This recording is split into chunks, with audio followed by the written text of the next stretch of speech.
Hi guys, allegedly the Tory party has something like a little black book on each of its MPs which the whips or number 10 can use to blackmail them into toeing the party line.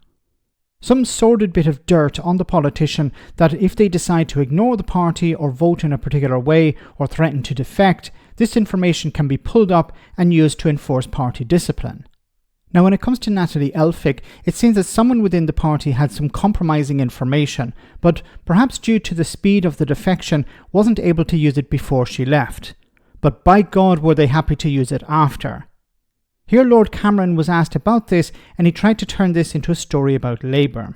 The Sunday Times reports now she's a Labour MP that she lobbied ministers about her husband's court case. If that's the case, why did your Conservative colleagues not say anything about it at the time? I've only just seen the story in the papers. I've got no idea about it. All I know is that, Natalie Elphicke's defection said a little bit about Natalie Elphicke, but I think it said rather a lot more about the Labour Party. He was actually quite a sort of right-wing MP who had absolutely no affinity with Labour policies or Labour people or Labour philosophy, and they welcome her in. I think it says a huge amount about the Labour Party. If you don't have a plan, if you don't have policies, if you don't have things you stand for, you will literally fall for anything. And so Natalie Elphicke is now, frankly, a Labour press office problem. I expect their phones are ringing off the hook this morning. It's not a Conservative problem anymore. You sound rather pleased that she's now in their hands, not yours. Well, I just think sometimes in politics, something happens and it sort of looks like it's probably bad for one party because the Tories left and all the rest of it. But actually, you sort of zoom out and look at it and you think, this actually says a lot more about Keir Starmer's Labour Party. No, it doesn't. It says more about the Conservative Party because somebody was up to no good in your party and your party did nothing about it. Now, you're trying to spin this as a story about the Labour Party. And look, most people within the Labour Party are not too happy with the adoption of Natalie Elphicke, considering her views and her voting record. So that's a separate issue. But when she was lobbying, this was when she was still a Tory MP. And your party did nothing about it. So the focus should be on that, not on Keir Starmer's Labour Party. Once again, that's a separate issue, and people within the Labour Party are not too happy about that. But what she was up to, when she was up to no good, she was still a Tory MP. Now, of course, you're going to try and spin this and say nothing really to see here about our Tory MP, but everything to look at when it comes to life post-defection.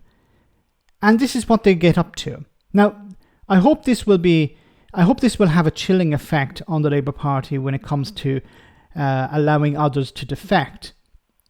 At this stage, I don't even understand what's the point in allowing more Tories to defect, because it creates more of a headache than it actually benefits the party. And, if a party is on a knife edge, maybe a few defections will be helpful, but it's looking more and more likely that Labour will win a massive majority. So there's no real electoral advantage here. There's no real political advantage. It's different with the previous two defections, especially with the one where there's the NHS doctor. This is something you can present to the party. Look, you had a Tory MP who's a doctor. He defected to us because he's not happy with how you're running the NHS. That's fine. And he was a moderate. But this headbanger, why are you bringing her in, considering her voting record and her positions on a whole range of issues? So she creates a headache. But the problem of her lobbying government ministers, that's a Tory problem. And it begs the question, how many other Tories have been lobbying ministers in different ways to get their own way? So I think Labour should respond by saying, okay, Natalie Elphicke is a problem. What she did was wrong, but she was still a Tory MP at the time. What other Tory MPs are doing exactly like Natalie Elphicke? Perhaps we need to have an investigation into Tory MPs lobbying ministers. That, I think, would be a good approach. And it would, of course, shift the focus away from the defection back onto the Conservative Party. Let me know in the comment section, guys, what you think. As always, your comments are greatly appreciated. Thanks a lot.